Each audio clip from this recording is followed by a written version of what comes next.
Hello everyone, स्वागत है आपका हमारे यूट्यूब चैनल द गुरुकुल मंत्रा में। फ्रेंड्स, आज के वीडियो में हम जीके जीएस के क्वेश्चन को डिस्कस करेंगे, ठीक है। और टॉप 25 क्वेश्चन को हम देखेंगे और एक एक क्वेश्चन को हम डिटेल में समझते हुए पढ़ेंगे। अगर आप यूपी बीएड एंट्रेंस की तैयारी कर रहे हैं या किसी भी अदर एग्जाम की तैयारी कर रहे हैं जिसमें जीके जीएस पूछी जाती है, तो निश्चित रूप से यह वीडियो आपके लिए हेल्पफुल होने वाला है। फ्रेंड्स, हमने एक एक क्वेश्चन को अच्छे से डिटेल से समझते हुए पढ़ाया है, तो आप वीडियो के लास्ट तक बने रहिएगा। निश्चित रूप से यह वीडियो आपके लिए बहुत ही ज़्यादा हेल्पफुल रहने वाला है। तो चलिए स्टार्ट करते हैं।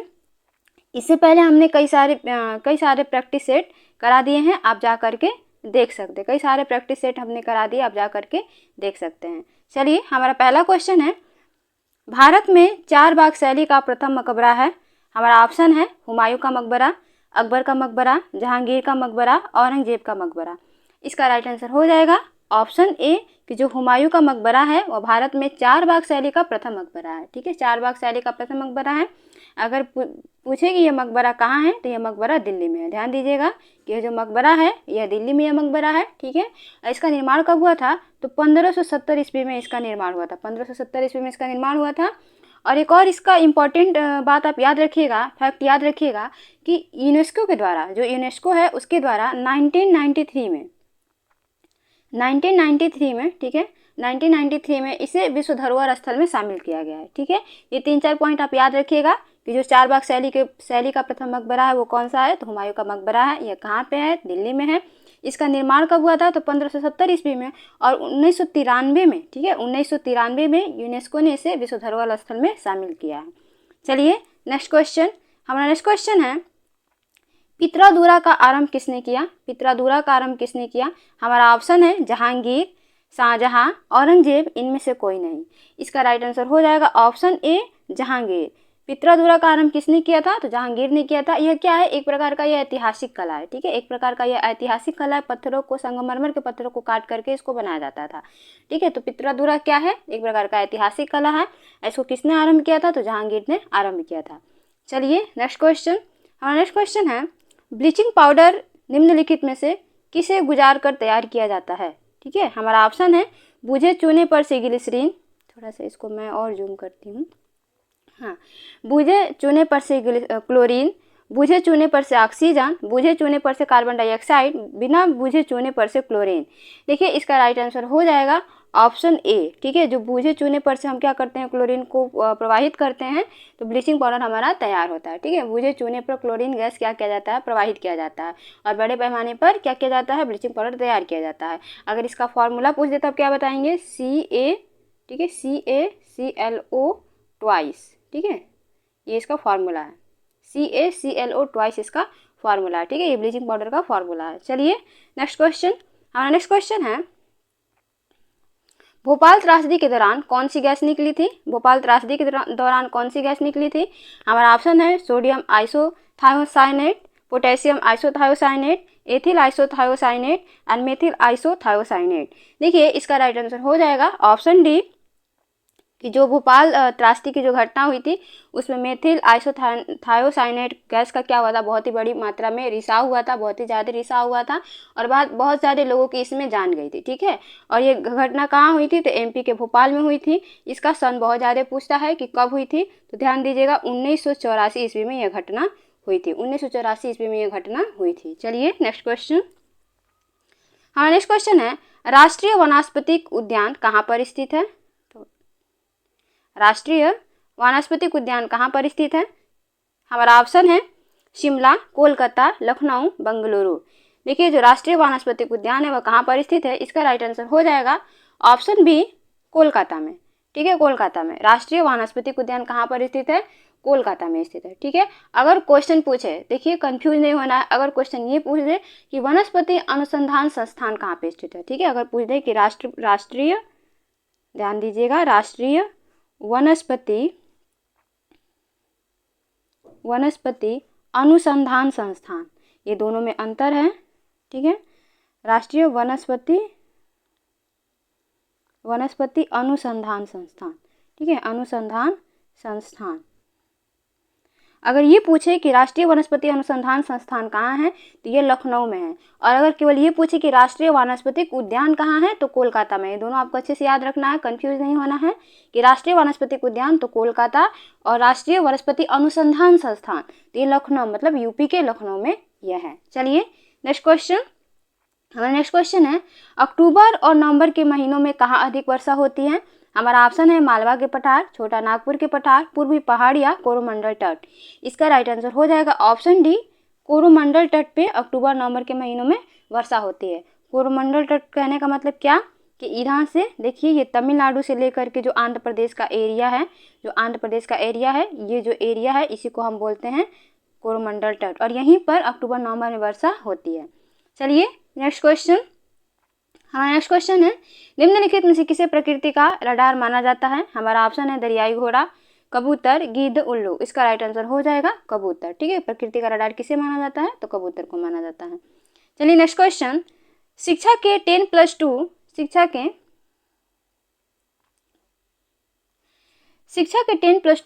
पैटर्न के लिए सर्वप्रथम सुझाव किसने दिया था? शिक्षा के 10+2+3 पैटर्न के लिए सर्वप्रथम सुझाव किसने दिया था? हमारा ऑप्शन है बम्बई विश्वविद्यालय आयोग, ठीक है, मद्रास विश्वविद्यालय आयोग, कलकत्ता विश्वविद्यालय आयोग, दिल्ली विश्वविद्यालय आयोग। ठीक है, इसका राइट आंसर हो जाएगा ऑप्शन सी, कलकत्ता विश्वविद्यालय आयोग 1917 से 1919। कलकत्ता विश्वविद्यालय आयोग ने क्या किया था?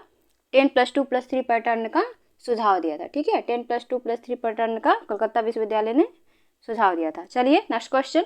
हमारा नेक्स्ट क्वेश्चन है, तीर्थकर महावीर की माता कौन थी? हमारा ऑप्शन है यशोदा, त्रिशला, चमेली, महामाया। मतलब महावीर जो है, स्वामी महावीर जो है, महावीर स्वामी, इनकी माता का नाम पूछ रहा है। इनकी माता का नाम हो जाएगा ऑप्शन बी, त्रिशला। इनकी माता का नाम क्या था? वैसे त्रिशला था। ठीक है, और जो महावीर स्वामी थे ये 24वें तीर्थकर थे। ठीक है, ये 24वें तीर्थकर थे। आपको पता है कि जैन धर्म में पूरे 24 तीर्थकर हुए थे। ठीक है, 24वें तीर्थकर थे महावीर स्वामी। अगर पहला पूछ दे तो ऋषभ देव या आदिनाथ, इनको दोनों बोला जाता है। ठीक है, ऋषभ देव या आदिनाथ। चलिए नेक्स्ट क्वेश्चन।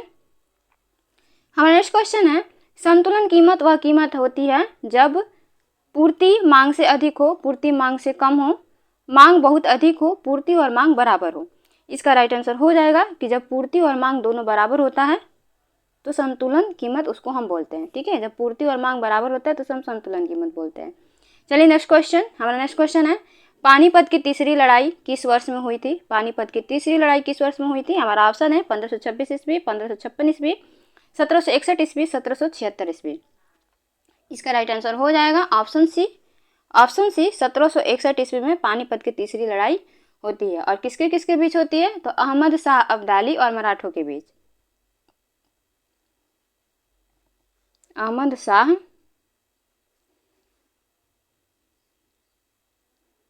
अब्दाली, ठीक है, ये लॉ है, और मराठों के बीच युद्ध होता है। कब होता है?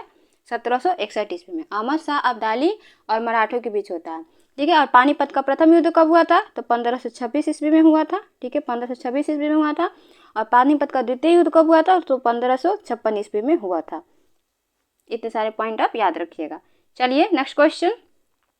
पानीपत का प्रथम युद्ध 1526 ईस्वी, और पानीपत का द्वितीय युद्ध 1556 ईस्वी, और तृतीय युद्ध कब हुआ था? 1761 ईस्वी। चलिए नेक्स्ट क्वेश्चन।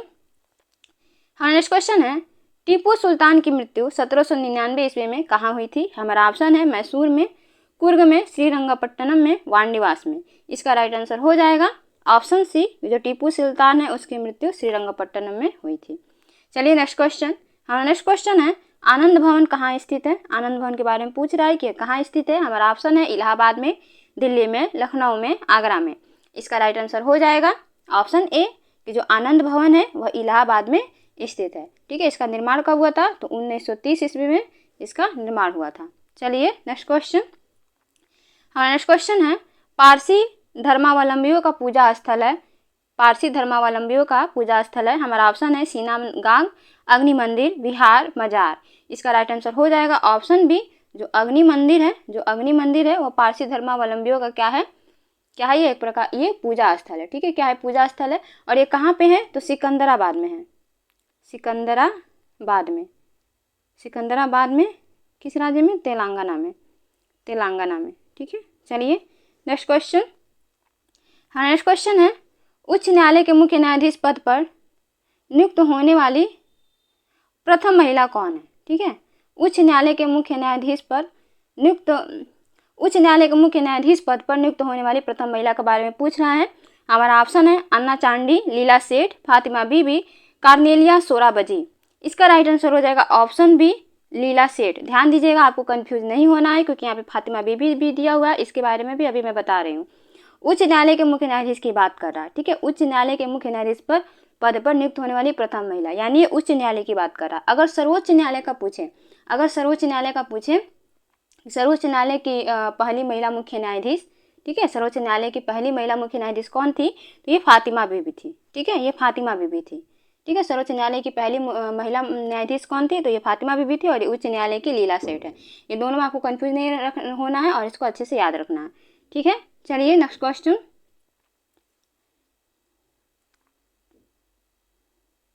हमारा नेक्स्ट क्वेश्चन है, किसके शासनकाल में राजकीय धर्म इस्लाम समाप्त किया गया था? हमारा ऑप्शन है बाबर, शेरशाह, अकबर, शाहजहां। इसका राइट आंसर हो जाएगा ऑप्शन सी, अकबर के शासनकाल में जो राजकीय धर्म इस्लाम था उसको समाप्त कर दिया गया था। चलिए नेक्स्ट क्वेश्चन। हमारा नेक्स्ट क्वेश्चन है, अब तक भारतीय रुपए का कितनी बार अवमूल्यन किया जा चुका है? हमारा ऑप्शन है 1 बार, 2 बार, 3 बार, 4 बार। इसका राइट आंसर हो जाएगा ऑप्शन सी, 3 बार अभी तक भारतीय रुपए का अवमूल्यन किया जा चुका है। ठीक है, पहली बार अवमूल्यन कब किया गया था? 1949 ईस्वी में किया गया था। पूछा जाता है कि भारतीय रुपए का पहली बार अवमूल्यन कब किया गया था? 1949 ईस्वी में किया गया था। दूसरा 1966 ईस्वी में किया गया था, और तीसरा कब किया गया था? 1991 ईस्वी में किया गया था। ठीक है, तीसरा कब किया गया था? 1991 ईस्वी में किया गया था। चलिए नेक्स्ट क्वेश्चन। हमारा नेक्स्ट क्वेश्चन है, सर्वाधिक सघन खेती प्रचलित है? हमारा ऑप्शन है चीन में, भारत में, इंडोनेशिया में, जापान में। तो जो सर्वाधिक सघन खेती है वह जापान में प्रचलित है। चलिए नेक्स्ट क्वेश्चन। हमारा नेक्स्ट क्वेश्चन है, भारत में किससे बैंकों का बैंक कहा जाता है? जहाँ डिटेल में समझने लायक रहेगा, हम डिटेल में समझेंगे। ठीक है, भारत में किसे बैंकों का बैंक कहा जाता है? हमारा ऑप्शन है भारतीय रिजर्व बैंक, भारतीय state bank, bank of India, central bank of India. इसका राइट आंसर हो जाएगा ऑप्शन ए, भारतीय रिजर्व बैंक। भारतीय रिजर्व बैंक को बैंकों का बैंक कहा जाता है। ठीक है, भारतीय रिजर्व बैंक जो है इसको बैंकों का बैंक कहा जाता है। इसको इंग्लिश में RBI बोलते हैं, reserve bank of India, reserve bank of India. इसकी स्थापना बहुत ज़्यादा पूछा जाता है कि RBI की स्थापना कब हुई थी, या बैंकों का बैंक भारतीय रिजर्व बैंक की स्थापना कब हुई थी? ध्यान दीजिएगा, 1 अप्रैल 1935 को इसकी स्थापना हुई थी। ठीक है, अगर इसका पूछे कि पहले गवर्नर कौन थे, तो ओसबर्न स्मिथ। ये भी बहुत ज़्यादा पूछा जाता है, ओसबर्न स्मिथ। रुकिए, यहाँ पे मैं समझा देती हूँ कि RBI की स्थापना कब हुई थी। RBI की स्थापना कब हुई थी? तो 1 अप्रैल 1935 में स्थापना हुई थी। ठीक है, अगर पूछ दें कि इसके पहले गवर्नर कौन थे, तो पहले गवर्नर थे ओसबर्न स्मिथ। ठीक है, ओसबर्न स्मिथ। अगर ये पूछे कि पहले भारतीय गवर्नर कौन थे, RBI के पहले भारतीय गवर्नर कौन थे, तो CD देशमुख। ये सारे क्वेश्चन पूछे जाते हैं, CD देशमुख। ठीक है, CD देशमुख इसके भारतीय गवर्नर थे। ठीक है, और पहले कौन थे? तो ओसबर्न स्मिथ थे। ठीक है, और इसकी स्थापना कब हुई थी? तो 1 अप्रैल 1935 ईस्वी में इसकी स्थापना हुई थी। अगर वर्तमान में पूछे कि वर्तमान में RBI के गवर्नर कौन है, तो शक्तिकांत दास है। कौन है? शक्तिकांत दास इसके वर्तमान में गवर्नर है। आप ये सारे पॉइंट याद रखिएगा, और ये कोई ना कोई पॉइंट जब आप एग्जाम देने जाते हैं तो पूछ ही देता है, तो ये बहुत ही ज़्यादा इंपॉर्टेंट है, आप इसको याद रखिएगा। चलिए नेक्स्ट क्वेश्चन। हमारा नेक्स्ट क्वेश्चन है, उत्तर प्रदेश में बौद्ध एवं जैन दोनों की प्रसिद्ध तीर्थस्थली है। हमारा ऑप्शन है सारनाथ, कौशाम्बी, कुशीनगर, देवी पाटन। ठीक है, इसका राइट आंसर हो जाएगा ऑप्शन बी, जो कौशाम्बी है वह उत्तर प्रदेश में बौद्ध एवं जैन धर्म दोनों के लिए क्या है? प्रसिद्ध तीर्थ स्थली है। चलिए नेक्स्ट क्वेश्चन। हमारा नेक्स्ट क्वेश्चन है, भारत में प्रथम खुला विश्वविद्यालय कहाँ स्थापित हुआ? हमारा ऑप्शन है पुणे, अन्नामलाई, जोधपुर, नई दिल्ली। इसका राइट आंसर हो जाएगा नई दिल्ली में पहला खुला विश्वविद्यालय स्थापित किया गया था। ठीक है, नई दिल्ली में किया गया था। अगर ये पूछ दे कि इसकी स्थापना कब हुई थी, तो 1985 ईस्वी में इसकी स्थापना हुई थी। 1985 ईस्वी में इसकी स्थापना हुई थी। ठीक है। और इसका क्या नाम है इस विश्वविद्यालय का, तो इंदिरा गांधी राष्ट्रीय मुक्त विश्वविद्यालय, जिसे हम इग्नू भी बोलते हैं, ठीक है। इंदिरा गांधी राष्ट्रीय मुक्त विश्वविद्यालय 1985 ईस्वी में इसका क्या हुआ था, स्थापित इसको किया गया था। ध्यान दीजिएगा, अगर ऑप्शन में आपको दिख जाए, ऑप्शन में अगर आपको दिख जाए हैदराबाद, ठीक है, हैदराबाद आपको दिख जाए तो आप हैदराबाद ही लगाइएगा, क्योंकि इस ऑप्शन में हैदराबाद नहीं दिया हुआ है, क्योंकि सबसे पहले जो ओपन यूनिवर्सिटी है 1982 में खोली गई थी, 1982 में खोली गई थी, हैदराबाद में खोली गई थी। लेकिन इस ऑप्शन में नहीं दिया, इसलिए मैंने नई दिल्ली लगाया, ठीक है। नई दिल्ली में 1985 में खोला गया था, ठीक है, और जिसको हम लोग इग्नू के नाम से जानते हैं, ये कहाँ पे है, नई दिल्ली में है। तो आप इसको, इन दोनों पॉइंट को आप याद रखिएगा। चलिए नेक्स्ट क्वेश्चन। अच्छा, जो हैदराबाद में खोली गई थी उसका नाम क्या था, तो उसका नाम था डॉक्टर बी आर अम्बेडकर खुला विश्वविद्यालय, ठीक है, डॉक्टर बी आर अम्बेडकर खुला विश्वविद्यालय। चलिए नेक्स्ट क्वेश्चन। हमारा नेक्स्ट क्वेश्चन है कौटिल्य चाणक्य किसके प्रधानमंत्री थे। हमारा ऑप्शन है चंद्रगुप्त द्वितीय, चंद्रगुप्त मौर्य, अशोक, अजातशत्रु, ठीक है। इसका राइट आंसर हो जाएगा ऑप्शन बी कि जो चंद्रगुप्त मौर्य के जो कौटिल्य थे, चाणक्य थे, वो क्या थे, प्रधानमंत्री थे। इन्होंने एक बहुत ही प्रसिद्ध पुस्तक की रचना की थी। पूछता है कि अर्थशास्त्र के लेखक कौन है, अर्थशास्त्र के लेखक कौन है, तो अर्थशास्त्र के लेखक कौन है, ये कौटिल्य चाणक्य ही अर्थशास्त्र के लेखक हैं। चंद्रगुप्त द्वितीय की बात करें तो देखिए इनसे एक क्वेश्चन बहुत ही ज़्यादा पूछा जाता है कि विक्रमादित्य की उपाधि किसने धारण की थी, विक्रमादित्य की उपाधि किसने धारण की थी, तो चंद्रगुप्त द्वितीय ने ही विक्रमादित्य की उपाधि धारण की थी। चलिए नेक्स्ट क्वेश्चन। नेक्स्ट क्वेश्चन है अमरनाथ गुफा स्थित है। हमारा ऑप्शन है उत्तराखंड में, हिमाचल प्रदेश में, जम्मू कश्मीर में, असम में। इसका राइट आंसर हो जाएगा ऑप्शन सी, जम्मू कश्मीर में अमरनाथ गुफा स्थित है, ठीक है। उत्तराखंड में फूलों की घाटी, अगर पूछ दे कि फूलों की घाटी कहाँ पे है, फूलों की घाटी कहाँ पे है, तो ये उत्तराखंड में है, ठीक है। फूलों की घाटी कहाँ पे है, ये उत्तराखंड में। चलिए नेक्स्ट क्वेश्चन। नेक्स्ट क्वेश्चन है निम्नलिखित में से किस नदी को उड़ीसा का शोक कहा जाता है। हमारा ऑप्शन है महानदी, ब्रह्माणी, वैतरणी, दामोदर। इसका राइट आंसर हो जाएगा ऑप्शन ए, महानदी को उड़ीसा का शोक कहा जाता है, महानदी को उड़ीसा का शोक कहा जाता है। दामोदर नदी को किसका शोक कहा जाता है, तो दामोदर नदी को बंगाल का शोक कहा जाता है, बंगाल का शोक कहा जाता है दामोदर नदी को, ठीक है, बंगाल का शोक कहा जाता है। चलिए next question.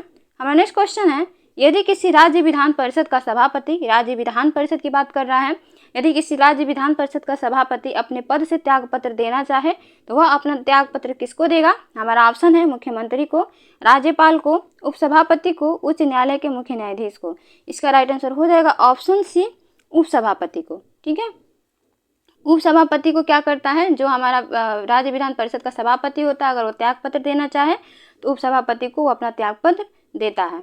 Friends, thank you so much for watching my video. ऐसे ही डिटेल में वीडियो को देखने के लिए आप हमारे चैनल को लाइक करें, सब्सक्राइब करें और ज़्यादा से ज़्यादा शेयर करें। 26 से लेकर के 50 तक के क्वेश्चन को हम नेक्स्ट वीडियो में डिस्कस करेंगे।